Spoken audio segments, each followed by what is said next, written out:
Project itself is World Bank funded with a counterpart of 20 million US dollars. The World Bank is funding approximately 130 million US dollars, with 20 being counterpart funding.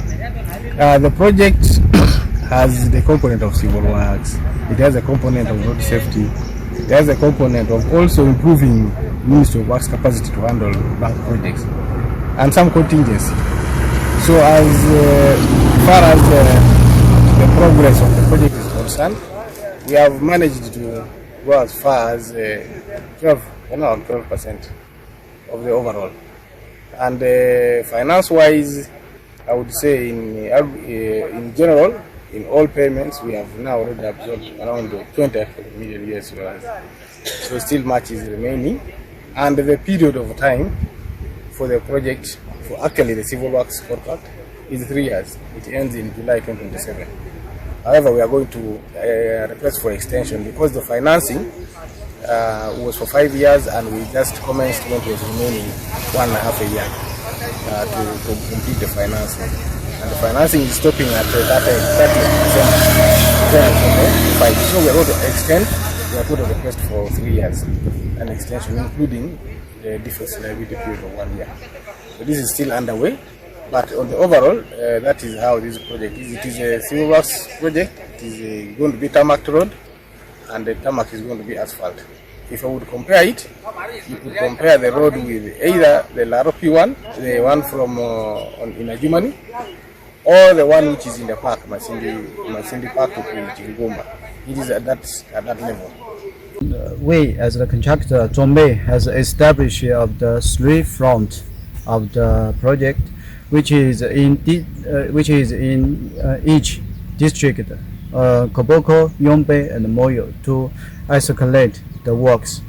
And all these 3 districts, the work is going on.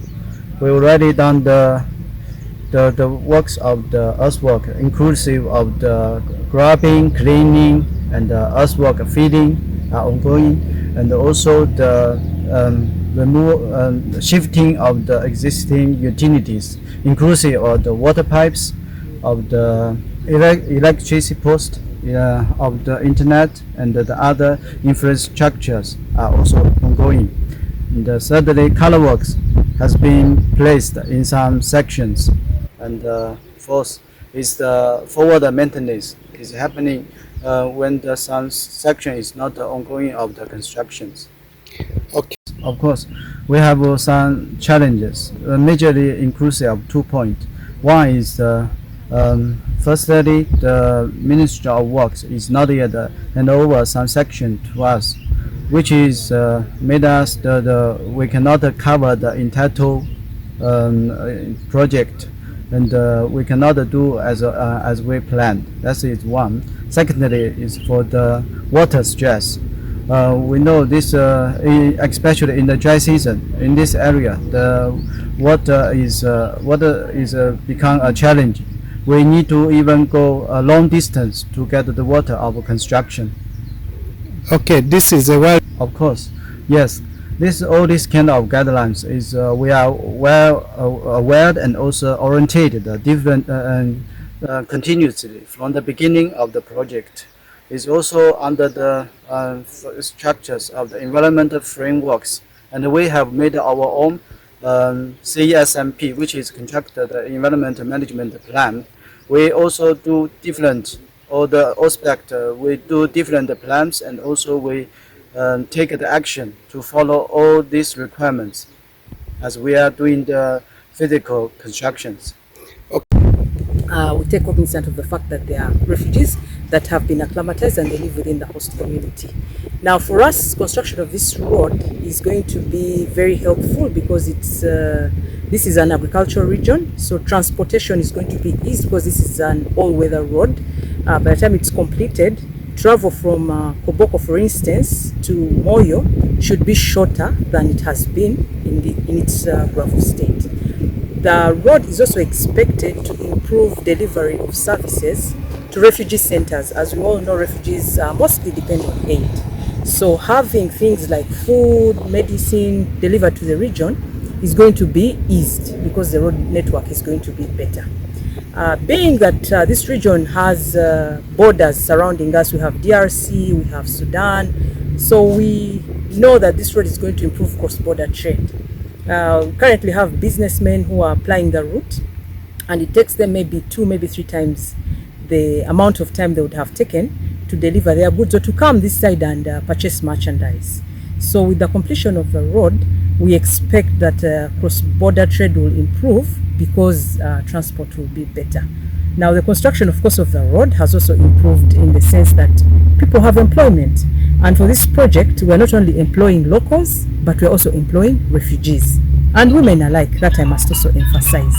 So with the project in the area, there is going to be employment, and for a long time, because obviously when there is an improvement in infrastructure, you expect that businesses will boom. We will have people who are trading in hotels, for those of us who are transiting, people who are in the food industry, and a host of other things that come from the region. So there will be an improvement in provision of jobs.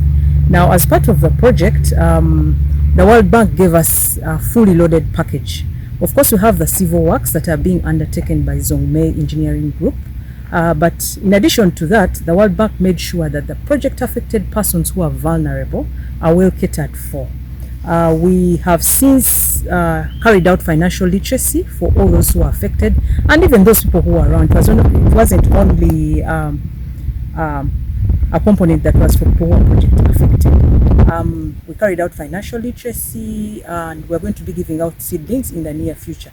Again, as part of the project, we aided the project affected persons with disabilities, with instruments to aid them. We gave out wheelchairs, we had walking sticks, we had walking sticks for the blind, we had crutches, and and things like that, to ensure that people are well settled. Again, as part of this project, we are going to ensure that we improve on the interaction of the masses with the road. That is called road safety. Now, road safety, as we know, it is going to change because it is a collective responsibility. We are going to construct a road for people who have probably never interacted with tarmac